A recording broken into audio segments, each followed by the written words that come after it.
What is up? What is up, everybody? Maybe I should start with some sort of like a tag, hello, just so that it's on repeat.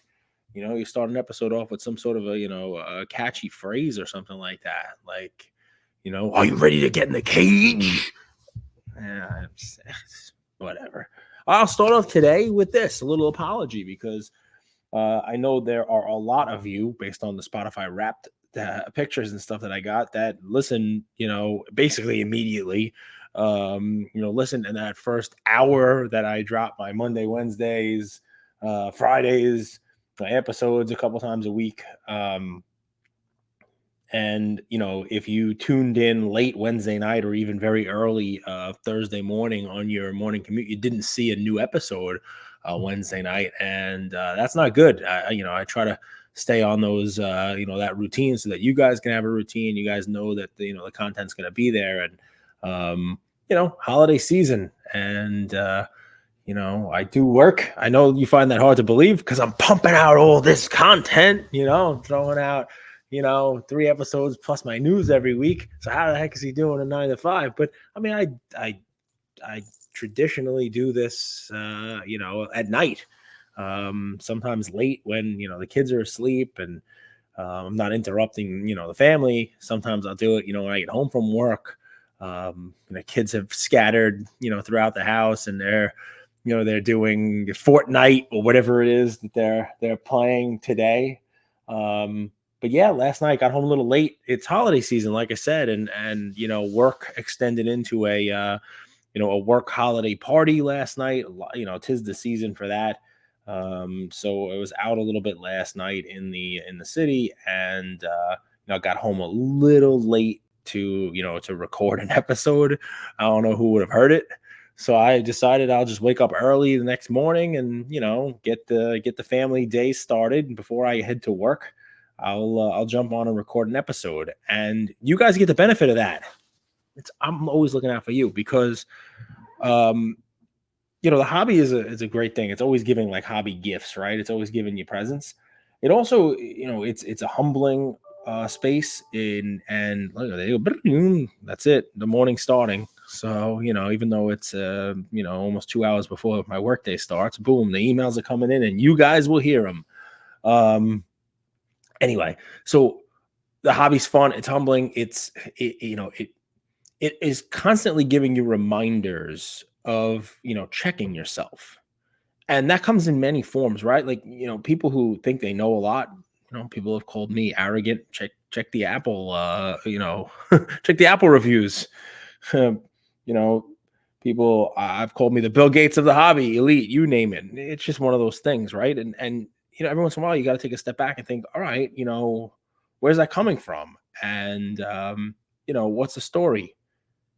In the hobby, just like in life, I work as a lawyer. I use certain like acronyms and stuff like that. And if I'm speaking to somebody who hasn't been in my field for the last 25 years, and I use an acronym or I kind of gloss over a term that's a term of art, sometimes they get kind of like one of these, like, and I'm like, oh, you know what? Let's take a step back.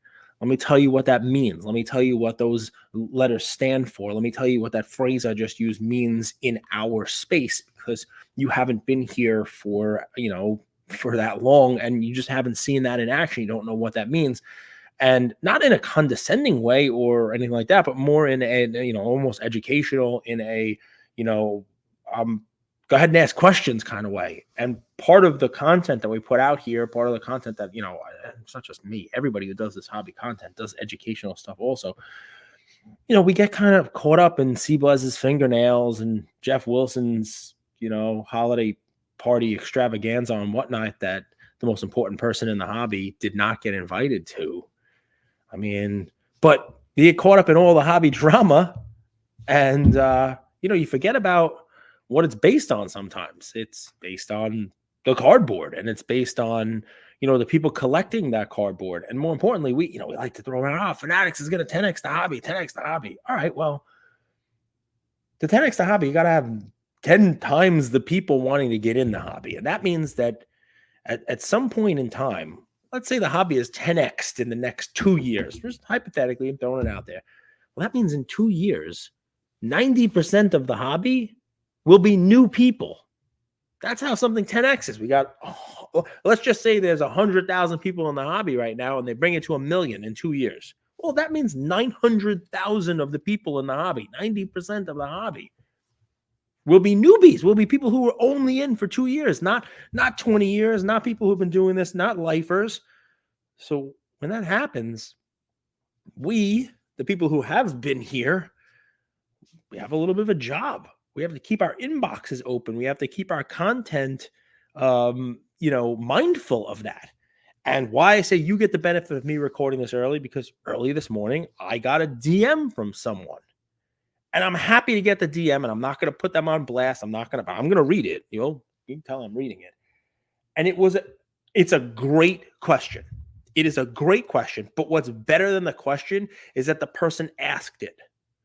Go back to school, go back to, when you were a young kid and someone would say to you, there's no stupid questions. You'd be sitting in the back of the room saying, yeah, but I would feel stupid if I asked this question. Like, I don't want to be the only person in class that asked this question. And people would be like, what's wrong with that guy back there? How does he not know that? Or, wow, did she really ask that question? Ask the question. If you have the question, you know what that means? That means other people have the question. And if other people have the question, you asking it is doing a service, is what other people can learn about it. And I'm going to read the question, and I'm going to tell you what my answer was. I'm going to kind of spell it out, because if one person is asking me this question, I will bet you there are other people out there who are asking the question. And one of the fun things about hobby content is people can say is not the most evergreen content out there, right? It's just not, right? It's not, because the content that sells is the content about this week's scam. The content about, who screwed who over, who did this in this week's break, who on whatnot hid this card, who has a bounty for this. The bounty gets hit, the card gets pulled, the money gets, paid, and we're on to the next hot thing. The news cycle continues. It's like the real world, right? Educational stuff, that's evergreen. And I'll venture to say that, this episode, these next couple minutes might be moved over into a separate catalog on my YouTube page, or whatever it is, that is a more evergreen type of content. Because the better part about this question being asked is that maybe of the couple thousand of you who are going to listen to this, it was only a handful who need to hear this answer, who don't know the answer to this question.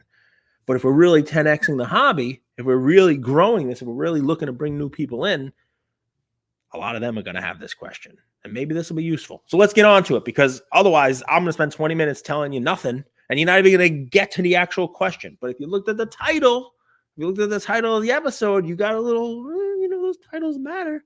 You got a little, a little head start, a little clue. You don't have to be Sherlock Holmes. Ready for this? Hey, Cage, I got a question for you. What does it mean by buy the card, not the grade? Now, I think this means something. I guess it could be interpreted in other ways as well. I guess it could. I will tell you what I think it means.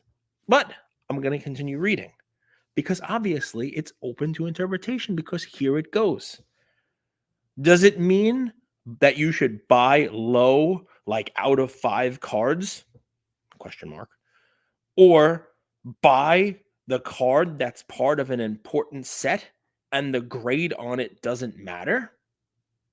That's a valid interpretation by the card, not the grade. Sort of like Prism Gold 2012s. There's only 10 of them, so the grade itself doesn't really matter. Make sure you're able to get a card, and there might not be so much of a difference between a PSA 10 of a gold Prism 2012 Shaq and a 9, because you're getting into it anyway. It doesn't really matter. The PMGs, right? A PMG green, it doesn't really matter the grade. If one comes up, you better go grab one, even if it's altered, to get that Kobe in your collection, because you don't never know if I get another opportunity to buy another one. The questions continue, but it has my wheel spinning now, because if a question by the card, not the grade, is open to that kind of interpretation, well, let's get going. Let's have a conversation about this, and let me try to explain what I think it means and why it's valid here, and why it's more valid now in the hobby, I think, than ever. They continue. Or does it mean buy a PSA 9 instead of 10 if it's 10x? It's always confused me. And I think what he means there is, if there's value in buying the 9s because the 10 has so much of a multiple, you should buy the 9 instead of a 10. And that's close, right? And I said, to me, this is basically a way of saying eye appeal before they came out with the terms eye appeal. And Mike Baker had a sticker and PWCC had their eye appeal designations. I said, here, and I sent this picture.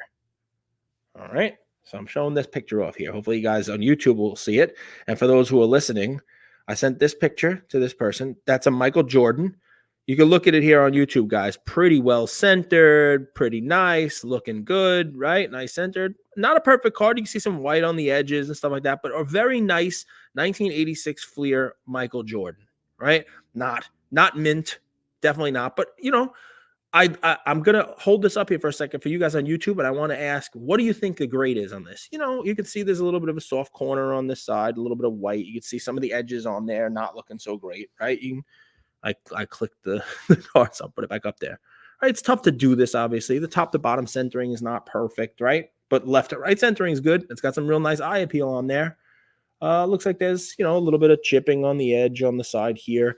If I had to, guess, and this is what's fun about this hobby, this is now a little bit to me more of what the hobby was back before grading. You'd walk around a card show, you'd see a card like this, and you'd say, what do you want for that? Well, I got it in the Beckett guide. It looks excellent mint to me, so I got it sort of like an excellent mint category, or near mint is what it looks like.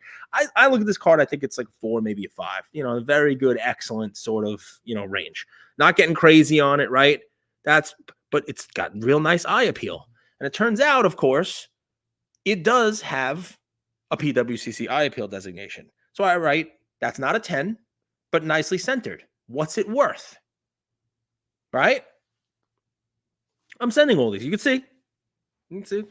Sending all this stuff. So I would say it's a 4, 5 at first glance. Worth a few grand, worth $5,000, nice card. I said, but I'll take a look. That card is in a new PSA. Can you see that? Good 2. It's in a 2 slab. It's in a 2. I said, that card's a 2. It's a 2 and sold for $2,000. I would buy that because I'd be buying the card that looks nicer than the grade on the slab says. To me, that is buy the card, not the grade. A little quick shout out here to Fun Your Cards because that card was posted by them yesterday. I think they bought that card, for somebody. This is a Grail card for someone, and Grail cards can be $2,000. Let's not look down on anybody's collection. I would like that card. As a matter of fact, Fun Your Cards, if you're listening to this and the person who bought it wants to make a quick couple of % on that one, I'll probably pay $2,500 for it if they paid $2,000. So, reach out to me because that is a nice looking card with great eye appeal. It reminds me of exactly this card. So this is the Wilt. You guys know I've shown you this one before, right? So here is a Wilt Chamberlain. No hiding on this because you guys have seen it. This Wilt Chamberlain that I bought, I paid extra. I paid way more than a 1.5 is going to get, right? I probably paid more than a 2, maybe 2.5. I don't know. I even paid 3. I paid just over $2,000 for this card, all right? And I bought it a few months ago, so the prices will probably even come down. So, but I bought this card. This card has better centering than the majority of 8s that I've seen. Look at the centering on this card, right? But if you get in hand, and I thought, by the way, that the little dot that was on this card before I bought it was the reason that it got the 1.5. I thought it was a pinhole. It's not a pinhole. There's no hole in this card. It's a little speck on the card. There's a little kind of coloration on the top. And if you get real close to it, you can see that it's got a very soft top corner with some creasing through it that you really have to either magnify or get up close. And to me, I would rather have this card over many 6s that I've seen. Dead serious. You look at me here on YouTube, dead serious face, right? I'd rather have that over some 6s. because some of the sixes are so shifted and the coloring is off and there's the registration is off or really bad top to bottom. I love this card. That's my Wilt rookie. Nice and easy. Don't have to buy another Wilt rookie. And to me, if this card were out of the slab in the 90s, sitting at a card show, just like that Michael Jordan, I would look at it and say, this card looks like a 4. This card looks like a 5, maybe even, probably not a 6. But you understand what I'm saying? The technical grade, the fact that the graders have a grading scale and the technical grade will bump it down a little bit. Buy the card, not the grade. To me, that's what that means. We then continued on in our conversation to talk about Pokemon cards and all the other fun stuff. But the individuals seem to get it, saying there are some really nice PSA 5s that look excellent, nicely centered, but they're harshly graded. That's what it means, 100%. So if you're out there saying, wow, okay, that's helpful, great. I'm glad you tuned in. If you're out there saying, oh my goodness, I turned this off 4 minutes ago because I knew what that was, guys, help people out. You know what I mean? Like, be thankful that you're in a position where you're like, that, right? Like, you already know by the grade, not the, by the card, not the grade, and be the person that can help out somebody who doesn't. So there's fun. There's your educational portion of the day. I don't know if I'll keep, if that's the whole episode. Let's talk some fun stuff. What else we got going on? Oh yeah. By doing a early episode today, instead of late last night, I get to come on here and do a Juan Soto dance. But it's only half done. This is the season of Yamasoto. Let's go Yankees. Let's get Yamamoto now. Pair him up with Garrett Cole. A little outfield of Judge, Soto, and the Martian. A little Volpe taking a step forward. We got the Cy Young in the ace spot. See, let's round out that pitching. We just gave up a lot of pitching depth there. I think the Padres actually did a good job with the trade. They basically got a lot of our good young arms. And I like Trent Gresham, by the way. I've talked about him on the show before. So seeing that he was added into the trade, I was actually pretty happy about that.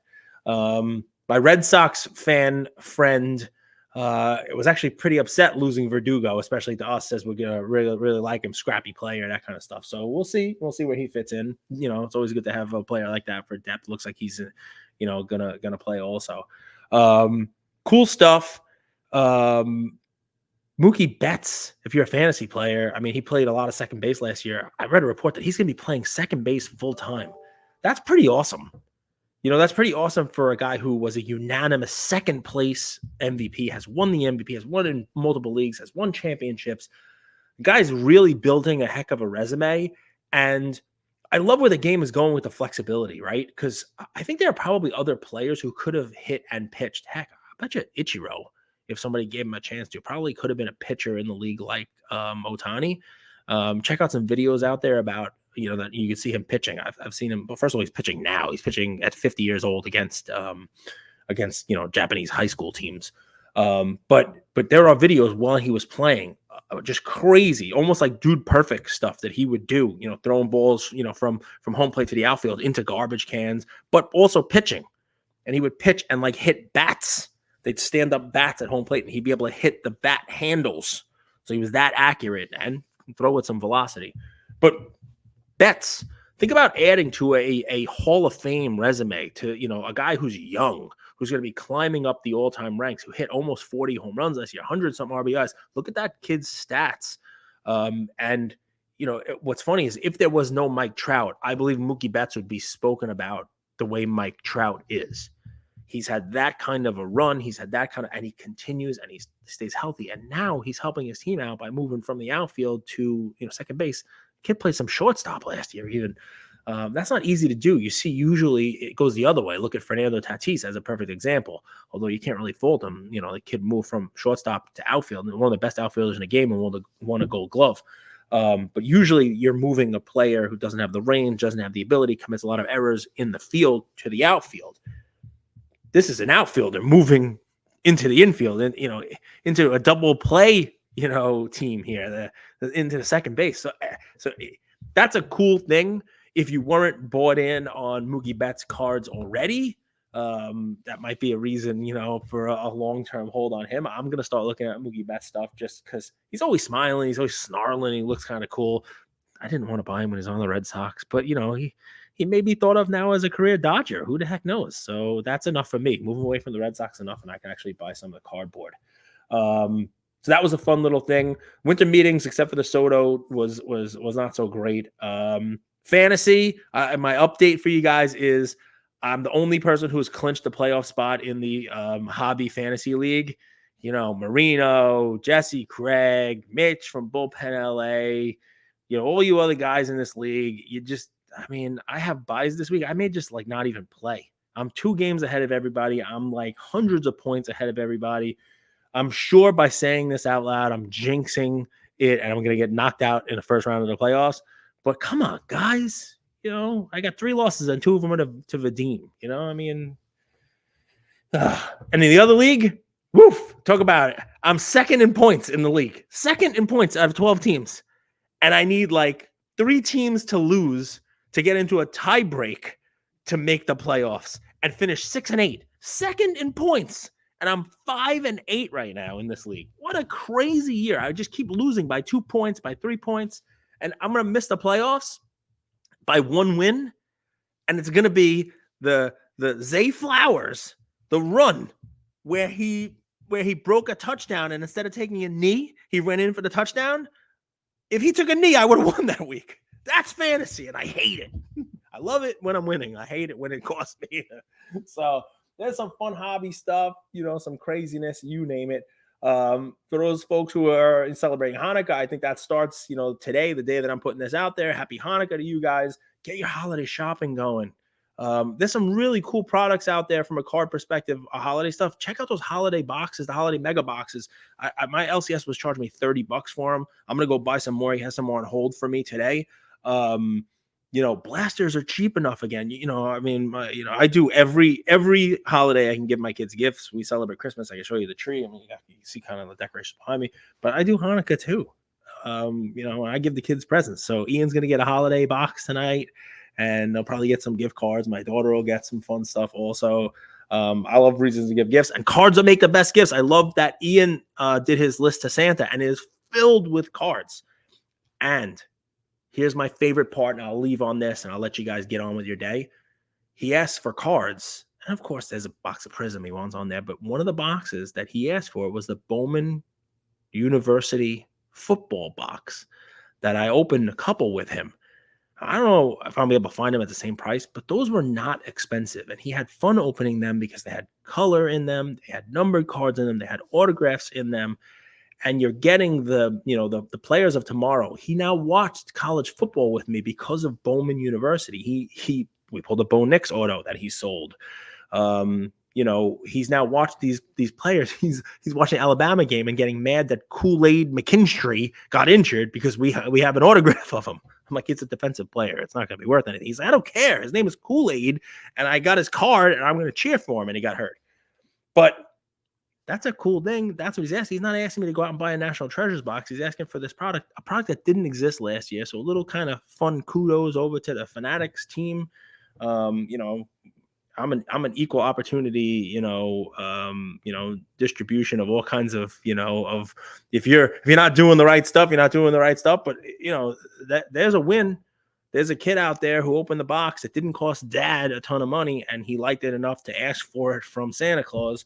Because he got young players, and you didn't have to pay through the nose for it, and I guess he feels like you got value out of it. So fun stuff, and it's not Pokemon, right? So you're doing something right, guys. There's another episode, and since I'm recording this on Thursday, you'll get me again tomorrow. Woo! Have a good day, guys. Happy holidays to everybody who's celebrating. We'll talk soon.